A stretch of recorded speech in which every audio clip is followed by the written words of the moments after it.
Our topic today is what you know really true. And if you think about the possibilities for getting things wrong are almost endless.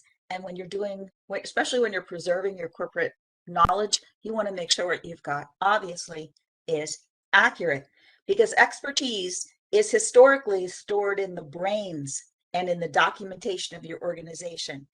However, technology is changing so quickly and biases are introduced at every stage of the process that you need to qualify the knowledge that you spend value on retaining. What you need to know today and what you need to know tomorrow might not be inside your organization. It could be coming from outside your organization.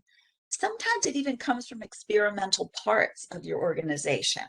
You may have a spin-off that just does research. You want to be looking there to find out where your company is going when you're retaining knowledge.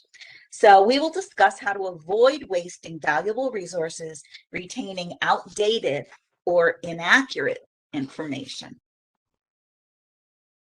So these are going to be the three topics that we're going to explore today. First of all, we are going to talk about the value of historical information and the importance of your retiring SMEs. But we're also going to look at that new technology and trends that could completely upend your organization. And then we're going to talk a little bit about how to discern that critical information that you need today and that you're going to need tomorrow. So when you're working with experts, there are usually people who are always called upon for what they know and for what they can do. They're often really busy. Often, they're usually among the oldest employees, or they're the ones who've just been around the longest and they have the most historic knowledge. So it is important to talk to these people and to capture not only what they do today, but why it is important to your organization. And you need to know the background of that, why something was or was not done. They know these tricks of the trade. So the expert's truth is their truth.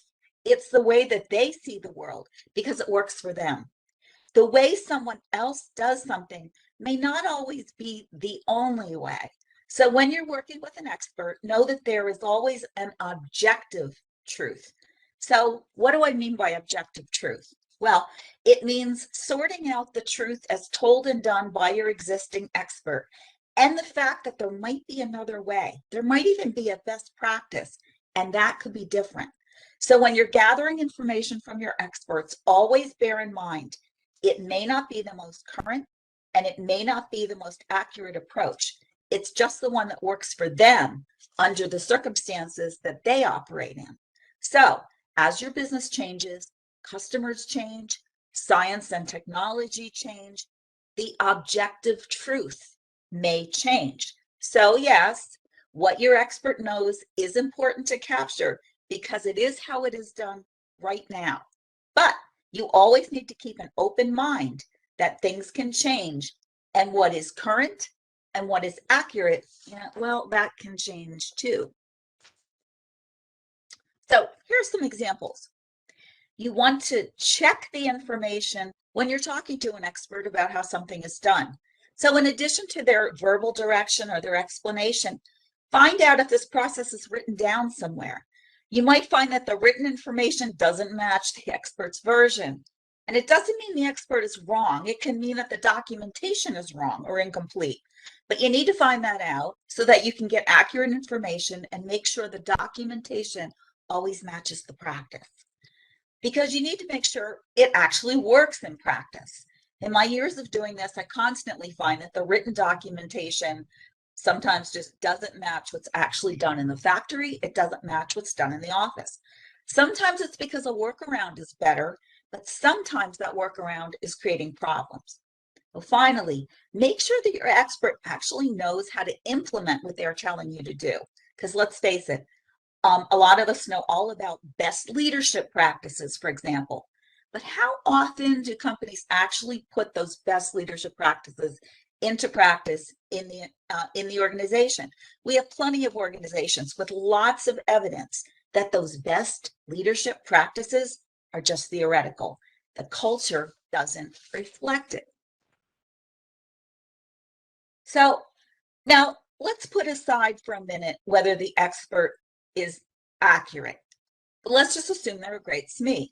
So when your SME is a retiring expert or somebody with deep institutional knowledge, they are going to know details about your customers, your equipment, and your processes that may not be part of the formal knowledge of your organization.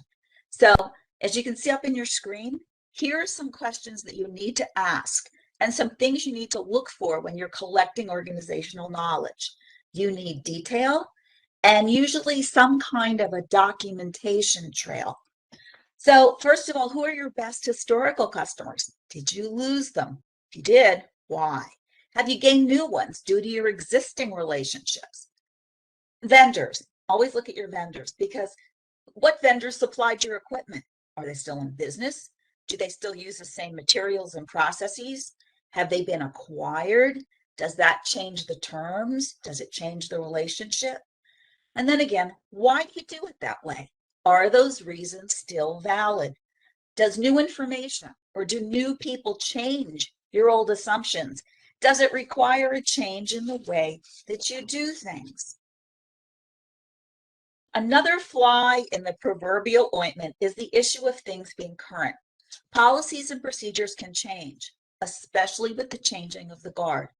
In one company, their warehouse procedures were so abysmal that customers commonly received empty boxes, boxes with only partial orders, or boxes that just had the wrong stuff in it. So they had outsourced their warehouse function. Then when there was a change in ownership, they brought that warehouse function inside. And they had to create new policies and procedures to correct those problems. But needless to say, using the old experts to create the new policies still left hundreds of holes in the procedure. So in that case, every single detail had to be checked and it had to be questioned. Also, the government, the US government, state government, maybe your local municipality, they're constantly changing. They're issuing new decrees, new regulations. Basically, what was okay yesterday could land you in jail today.